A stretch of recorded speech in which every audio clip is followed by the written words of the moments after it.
Full speed ahead for Senate Republicans. Friday's critical vote on summoning witnesses fails after key GOP senators stand down. I don't think there's a need for additional witnesses. Democrats cry foul. No witnesses, no documents. In an impeachment trial, it's a grand tragedy. America will remember this day, unfortunately. We go inside the impeachment trial next. This is Washington Week. Once again from Washington, moderator Robert Costa. Good evening. We begin tonight with the latest on President Trump's impeachment trial. It remains a fast-moving story, and we have gathered 5 of the best reporters on the beat to discuss the developments just days before the Iowa caucuses and the State of the Union address. Here is what you need to know. First, the Senate debate over witnesses was jolted on Thursday when retiring Tennessee Senator Lamar Alexander declared that the president's conduct was inappropriate, but he decided to not push for witnesses. I agreed he did something inappropriate, but I don't agree he did anything akin to treason, bribery, high crimes, and misdemeanor. I think there's a big gap there. His decision left Democrats struggling to find 4 Republicans to support their effort to summon former National Security Advisor John Bolton and others. And by Friday afternoon, Democratic hopes were dashed when the remaining holdout, Senator Lisa Murkowski of Alaska, announced that she, too, would not support calling witnesses. She criticized House Democrats for sending over, quote, articles of impeachment that are rushed and flawed. Second, the New York Times reported early Friday that Bolton's upcoming book accuses the president of directing Bolton to, quote, help with his pressure campaign to extract damaging information on Democrats from Ukrainian officials. And by Friday night, right now, Senate Majority Leader Mitch McConnell held his members in line. In the vote to call witnesses, it did fail, with only 2 Republicans voting in favor, Senator Mitt Romney of Utah and Senator Susan Collins of Maine. Joining us tonight from Capitol Hill, in the center of the action, Karoun Demirjian, congressional reporter for The Washington Post, Jake Sherman, senior writer and co-author of POLITICO Playbook, Carl Hulse, chief Washington correspondent for The New York Times, and here with me at the table, Ayesha Rascoe, White House reporter for National Public Radio, and Susan Page, Washington bureau chief for USA Today. Let's start with the Dean of Senate Reporting, Carl Hulse. Carl, there has been an agreement tonight about the timing of the final vote on the articles of impeachment. What can you tell us about the politics and negotiations behind that decision? A lot of wrangling going on here, Jake, trying to get to an end game here. So what has happened is that there's been a decision that was cleared with President Trump to have a final vote on Wednesday, I think at 4 p.m. Now that's important because the State of the Union, of course, is on Tuesday, so the impeachment will still be going on, the trial. So first on Monday, you'll have closing arguments from the defense and the House managers. Then the floor will be open. The Chief Justice won't be in the chair for speeches by senators, and that can go on for a few days. But what happened was there was pushback from moderates, Republicans, who didn't really like the rush to finish up today. So Mr. McConnell, as he usually does, found a way to keep his people united and move forward over Democratic objections, of course. Jake, when you look at Leader McConnell able to keep that conference united, what explains his ability to do so? How did he do it, get those 51 Republicans together? It's a very important question, Bob. I think he is a master at knowing the mood of his conference, and he knows where people are going to land before they land there. And I think it's also important to realize that everybody kind of agreed to the end game. They knew that the president would be acquitted, and they had to figure out the path of least resistance to get there. But Mitch McConnell is a very adept operator. He is able to stay patient and calm and not blink in the face of adversity. His opponents, Democrats and some Republicans, that frustrates them, but it's what makes him so successful is his ability to navigate these very choppy situations. And frankly, Democrats didn't have much power here. They're in the minority and they stuck together, but we'll see. I mean, there's a very real possibility that Democrats at the end of the day are voting to acquit Donald Trump. So that will be a big victory for the president at the end of this impeachment effort. Susan, what are you hearing about that point, about possibly seeing Senator Manchin of West Virginia and other moderate Democrats vote to acquit President Trump? I think it is likely that there will be at least some Democratic support for the president on this, Joe Manchin being the most obvious possibility. He sided with Trump on some previous things. His state went by 42 percentage points to Trump in 2016. So understandable. But Democrats did hold together on this vote today on witnesses, and it'll be a victory for Trump to be able to say he was cleared in a bipartisan way. It's not the timing he wanted to have. He wanted to be able to stand up there at the State of the Union and claim vindication, and he'll be short. He won't be able to do that on Tuesday night, as his timetable calls for. Ayesha, to that point about the White House's perspective as they watch everything unfolding at the Senate, what's their aim now for the State of the Union, knowing that this vote will not happen until Wednesday, the day after? Well, they're saying that they're going to have this very optimistic speech that's going to be, looking at America as the comeback kid, and it's going to be the president is going to be, take that to do some victory laps, all the things that he has been able to accomplish, and there are things, the trade deal with Canada and Mexico. He's had some victories, and he wants to be able to show that, but he's not going to be able to have this victory over impeachment, not that day. But he knows that he's going to ultimately get the acquittal. But the question is that going to be enough for President Trump? He's someone that likes to hold a grudge. He's not someone who just lets things go. And I think this idea that he will always be an impeached president is something that's going to be hard to have that hanging over him, and then also to try to come together and say, we should all come together as a country. That's not exactly Trump's style, but I'm sure you'll hear a little bit of that. Karoun, thinking about holding a grudge, you see conservatives, some Republicans tonight, outraged about Senator Mitt Romney of Utah, Senator Collins, supporting the call for witnesses. Why were there only 2 Senate Republicans at the end of the day who ended up supporting that push to summon Bolton and others? What stopped Senator Alexander and others from joining that group? Republicans that were in play, and Collins and Romney seemed to be sounding the most, as in the questions that they asked and the statements that they were making, as if they wanted to hear more of what people like John Bolton had to say. We were watching, obviously, Lisa Murkowski and Lamar Alexander as well, but it seems that people like Senator Alexander took the argument that Alan Dershowitz basically gave them when he first came forward, which is that even if all of this is true, and even if everything Bolton says corroborates the case that the House is making, so what? That's not worth removing the president from office. And that's basically what Alexander said in his lengthy statement last night. And Murkowski kind of alluded to in certain ways, even though she was expressing more frustration at basically the process that had gone on in her statement today. And so we see that that argument worked to kind of be the framework that a lot of Republicans voiced over the last few days, and that's what ended up convincing Alexander, who would have frankly had to be one of 2 additional Republicans to join Democrats for them to have the votes to actually carry the motion for the witnesses across the finish line. And it seems that they found that a compelling reason to say we don't need to keep this going any longer.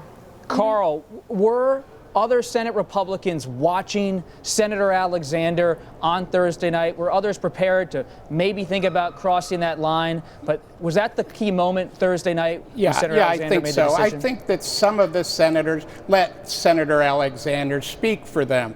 I met with the senator today. He was very thoughtful about his decision. A big thing with him was the fact that the caucuses are on Monday. He thinks there would be a bad public reaction to trying to remove a president right now, and he wanted nothing to do with it. He did talk a lot about the fact that he thought the public would not accept this decision at this time. I think that weighed heavily in his deliberation.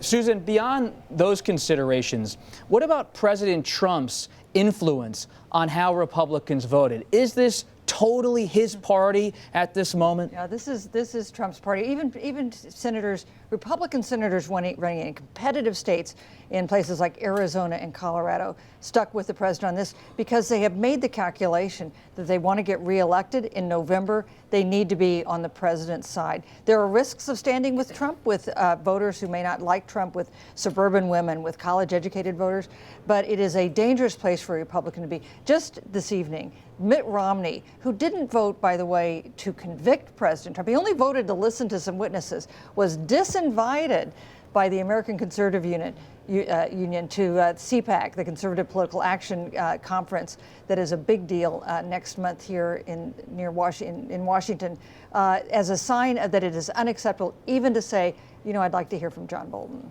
Yeah, I mean, at this point, Republicans are with Trump, and if you're not with Trump, you're not in good standing with the Republicans. Like, if you're certainly not in office. You look at former Senators Bob Corker, former Senator Jeff Flake, they're looking at this from the sidelines. That's because they decided to speak out against Trump. And so if you don't want that to happen, you have to stay that line. You cannot go and cross him. And he's not someone who, as I said, he's not going to let it go. They're going to make sure, even though there was that whole big thing over, you know, the heads on a pike and all of that, but you don't have to, the White House doesn't have to put pressure on these senators. They know what the repercussions are if they go against the president. Jake, what are the options now for Senate Minority Leader Chuck Schumer between now and Wednesday? Is it all about trying to peel off some Republican votes against President Trump? Is it about making a case to the nation? What's going on tonight at the Capitol? Yeah, he doesn't have any options. He's basically has to cry uncle. I mean, he's out of options. So on Monday and Tuesday, there will be a lot of talking, but not a lot of action. And then on Wednesday is the final vote. So I don't see much opportunity for him. And Democrats politically have to rely on the fact that they believe they've created a compelling narrative that this president exists outside of the bounds of the law and is not lawful and has conducted himself in a way that's not befitting of the presidency, and that Republicans in the House and the Senate are complicit in that behavior. I'm skeptical, based on my reporting and talking to people on Capitol Hill and at the party committees, that any of this will matter in November. I can't imagine in Colorado that people are going to be asking about Cory Gardner's vote to not call witnesses. Instead, they're going to be talking, if past is precedent and if our reporting is correct, they're going to be asking him about health care, about how to make people's jobs better, how to give them higher wages in Colorado. I don't imagine, based on my reporting, that they're going to be asking about the witnesses. Now, Democrats cite polling that witnesses are very popular. I don't doubt that, but what I do doubt is that it's very high on the list of people's priorities as they go to the ballot box literally 9 months from now in November in a presidential year. And absent some sort of event outside of what we know, I can't imagine it's going to be a massive motivating issue across the board in November. Let's take a closer look at the arguments made by the Trump legal team and House Democrats. Every public official that I know believes that his election is in the public interest. And if a president does something which he believes will help him get elected in the public interest, that cannot be the kind of quid pro quo that results in impeachment. You are being asked to remove a duly elected president of the United States, and you're being asked to do it in an election year. If you say you can't hold a president accountable in an election year where they're trying to cheat in that election, then you are giving them carte blanche. Karoun, no one covers Chairman Schiff, the lead impeachment manager, better than you. You stake out his committee room day in, day out. He began his argument today by talking about the explosive reporting by the New York Times about John Bolton's upcoming book. How vexed is he and other House Democrats about the inability of all these Bolton stories to move Republicans? Pretty vexed. I mean, look, it's the half of the articles of impeachment have to do with obstruction of Congress. The House wanted to have more of the firsthand witnesses who were close to Trump come in, talk to them during their inquiry, corroborate what they found, and make the case that they brought to the Senate stronger. And this has been kind of a central point of the tension between the House and the Senate in the course of this trial, because the senators in the GOP have been saying, well, you should have brought us a better case, but no, we're not going to subpoena the first-hand witnesses who could corroborate your case that is otherwise potentially convincing. And so this has been a real push and pull there of, if these witnesses had been allowed to come forward, if Bolton had been allowed to come forward by the administration before this, would he have made such a stronger case that some of the Republicans would have had to have voted with Democrats to convict the president? That's going to be a question that we can't answer, because we're probably not going to hear from John Bolton. But as a result of that, we're in this situation where there is a greater debate happening over whether the case is too much based on hearsay, and whether anybody can really speak to what the president's motives were if they weren't necessarily getting their cues directly from the president.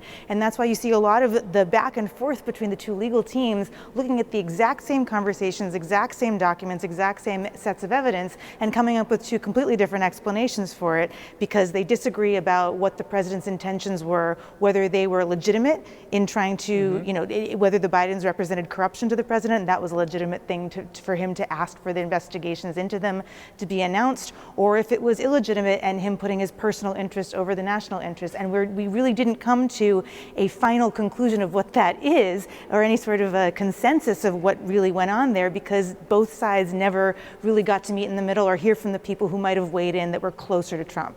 Ayesha, you wanted to jump in?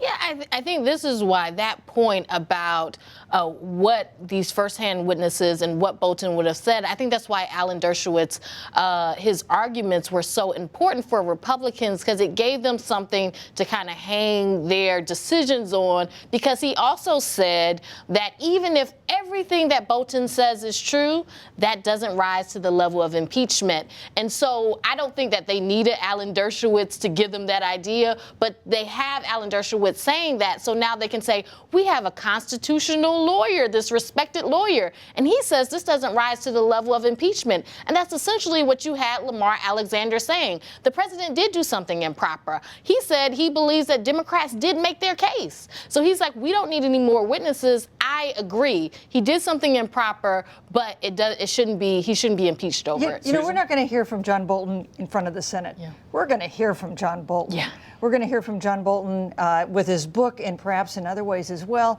And I think it is not a surprise that we're ending up with the Senate voting largely along party lines to acquit the president. What's been a surprise in this period is the amount of evidence that has tumbled from the sky that goes to this point, and that will, I think, continue to be emerging through the next months and weeks. Jake, what is next for House Democrats? Speaker Pelosi, Chairman Schiff, do they try to subpoena Bolton now in the House, or do they just move on and look toward November? House Democrats have been cagey on this. They say they leave the option on the table.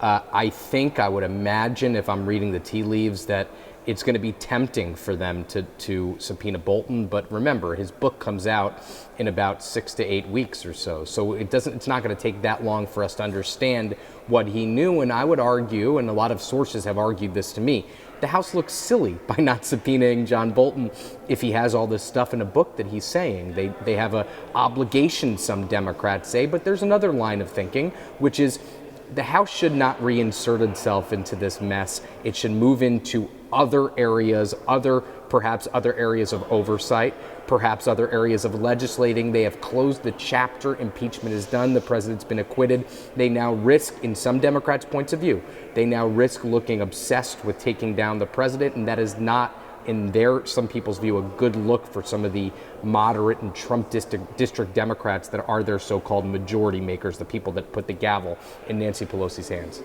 Carl, when you step back and look at the institution of the Senate, what have you learned over the past couple of weeks about where it is in January 2020 and what that tells us about politics today? Yeah, I think it's a very troubled institution, and I go to your earlier points. This is really sort of completing President Trump's takeover of Senate Republicans. If you remember at the beginning, there were a lot of people nervous and reluctant about him, but they have fully bought in now. They know this is the way they have to go into the future. So I think you're going to have a lot lot of clashes between the Republicans and the Democrats, trying to bring out the Republican commitment to Trump. I think the Senate, everyone recognizes, has big problems going forward. Senator Alexander said that today, that it's very tense. They still managed to do a few things like the trade deal, a Black historical college funding bill, but I don't see much cooperation going forward. These kind of things leave a mark. And I think people will be processing this for quite a while. Carl, real quick, on Tuesday, Leader McConnell told Senate Republicans he didn't have the votes to block witnesses. Then by Wednesday morning, Wednesday afternoon, it was clear he had whipped them together. What happened? Well, that was all part of his tactic. He wants them to know, hey, look, we don't have the votes. You folks need to start coming out and saying what you're going to do. So he played that card, pushed everybody in that direction. I do think that one of the big factors here was those senators hated sitting on the floor without their phones. They knew what the ultimate outcome was going to be, so let's not have witnesses. Susan, on Leader McConnell? It's Trump's Republican Party. It is Mitch McConnell's U.S. Senate. And when was the last time we had a leader with as much control? You know, he's not so popular with the public. He's not, his approval rating in his home state isn't that great, but he has a sense of his caucus and a control of his caucus that is historic. Karoun, thinking about institutions, Carl just commented on the Senate. But what about the House and its consideration of the executive branch? Do they feel like they're stymied each and every step of the way? I think that you heard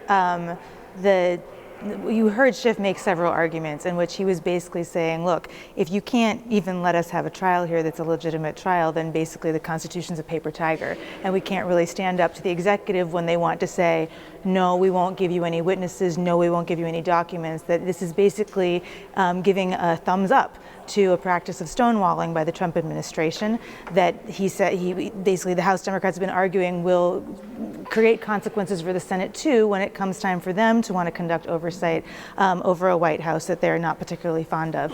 So I think that there's a lot of people drawing conclusions about what this means in terms of the systematic legacy of this experience and what it means going forward for, you know, investigations that don't rise to the level of impeachment but are just kind of the basic practice of how the interplay between the legislative branch and the executive branch goes.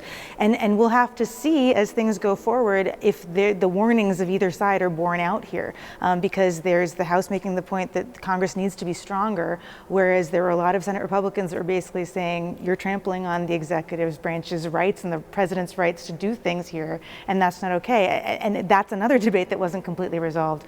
And so we will see. It seems unlikely that the White House will totally change its approach to congressional oversight after this, but it depends, as Jake was saying a minute ago, where they decide to go from here and what they decide to look into now that we're nearing the end of the Ukraine chapter. Ayesha, any tea leaves on the State of the Union? I know you said the president's going to talk about his accomplishments. What about the market drop on Friday because of fears about coronavirus around the world and in China? I think you see the administration taking steps to try to address, to look like they are being very busy in trying to address this coronavirus, because even as all this stuff is going on, you have this very potential, this virus that could be a very potential global issue and could affect the economy, which is President Trump's strength. And so I think you'll probably hear some talk about that, them trying to say that they're on top of it. This is another example where Trump can also say that he wants to be better than former President Obama, who had to deal with Ebola. He had a lot to say then that he didn't approve of it, so he can show now he can deal with this. That's all the time we have tonight. I really appreciate Ayesha here at the table, Susan Page, Ayesha Rascoe from NPR, Susan Page from USA Today, and our friends on Capitol Hill. I can't believe on a busy night we were able to do this. I really appreciate it. Jake Sherman, Karoun Demirjian, Carl Hulse, thank you so much. And on the Washington Week Extra, we will discuss the upcoming Iowa caucuses. Can't believe we didn't do it on the show. It's coming up next week. And we'll be joined by veteran Iowa political reporter O.K. Henderson of Radio Iowa. It'll be on our website and social media. But before we go, a note about Gwen Ifill. Our late friend and Washington Week moderator was honored this week by the U.S. Postal Service. They introduced a Forever stamp dedicated to her. It's a special honor for a special person. I'm Robert Costa. Good night.